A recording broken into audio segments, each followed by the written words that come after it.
Бұл адалдық дүкені Саламат Мұқашев атындағы Атырау политехникалық жоғары колледжінің кіре берісінде орналасқан. Бұл дүкеннің басқа дүкендерден айырмашылығы сатушы және бақылаушы болмайды. Ең басты мақсат студенттердің адалдығы. Адалдық дүкенінде студенттерге қажетті барлық оқу құрал-жабдықтары қойылған. Көріп тұрғандарыңыздай бағасының барлығы жазылған және қолжетімді бағада.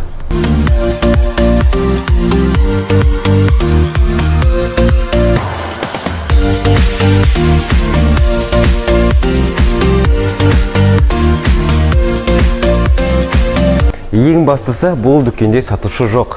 Дүкеннің кассасы мына қорап. Алған заттарымыздың ақшасын салып, қайтарымы болған жағдайда қайтарымын кері аламыз.